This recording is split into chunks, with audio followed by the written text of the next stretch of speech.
যারা অতীতে দুর্নীতি করেছে, অতীতে যারা চাটুকার ছিল, তাদের দিয়ে আর যাই হোক না কেন দেশের কখনো মঙ্গল হবে না। সবচেয়ে চোর লোক, সবচেয়ে বড় বদমাশ শাহাবুদ্দিন চুপ্পু ছিল এটার দায়িত্বে। মা ছেলেকে নিয়ে হোটেলে থাকছে, ভাই বোনকে নিয়ে রাত্রে যাপন করছে, এমপি মন্ত্রীরা সুন্দরী রমণীদেরকে নিয়ে হোটেলে রাত কাটাচ্ছে। আমরা চেয়েছি বিভিন্ন সাংবিধানিক যে পদগুলি আছে এই পদগুলিতে একটা বিশেষ কমিটির মাধ্যমে নিয়োগ প্রাপ্ত হবে।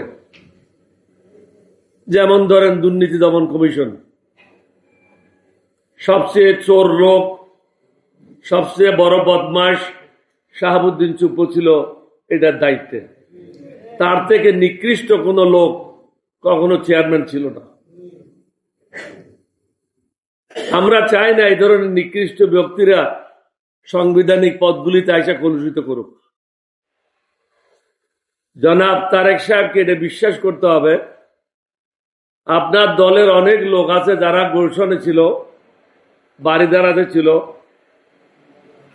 বা ঢাকার বাইরে অনেক জায়গায় ছিল, তারা কিন্তু মুভমেন্ট দেখে নেই। লক্ষ লক্ষ লোক কিভাবে ঢাকায় সমাগম হয়েছে এটা তারা দেখে নেই। এটা তারা সিনেমা দেখার জন্য আসে নাই। আজকে জবাবদিহিতা না থাকার ফলে কি হচ্ছে, মা ছেলেকে নিয়ে হোটেলে থাকছে, ভাই বোনকে নিয়ে রাত্রে যাপন করছে, এমপি মন্ত্রীরা সুন্দরী রমণীদেরকে নিয়ে হোটেলে রাত কাটাচ্ছে।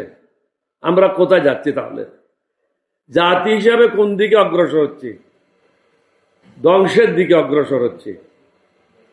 আপনি কি শহীদ রাষ্ট্রপতি জিয়াউর রহমানের ছেলে হিসাবে, বেগম খালেদা জিয়ার ছেলে হিসাবে এটাই কামনা করেন দেশটা ধ্বংসের দিকে যাক? আল্লাহর কাছে কি জবাব দেবেন? আপনি যে বলছিলেন মদিনার সনদ হিসাবে কাজ করবেন, এখন মদিনার সনদ কোথায় গেল? এখানে মঞ্জু সাহেব বলে গেল আপনার 31 বা 32 দফা, এই দফাগুলি কোথায় গেল? এই দেশের মানুষের প্রতি দয়া করেন, জবাবদিহিতা নিশ্চিত করেন, না হলে সমাজ প্রতিদিন প্রতি সেকেন্ডে ধ্বংসের দিকে এগিয়ে যাবে। এখানে অনেকেই বলেছে বিভিন্ন শিক্ষা প্রতিষ্ঠান এখন একটা যুদ্ধক্ষেত্রে পরিণত হচ্ছে, শিবিরের ছেলেদের উপর আক্রমণ হচ্ছে হেলমেট বাহিনী দ্বারা। আপনার আশেপাশে যারা আছে তারা কিরকম, তাদের সম্বন্ধে আপনি অবহিত হন।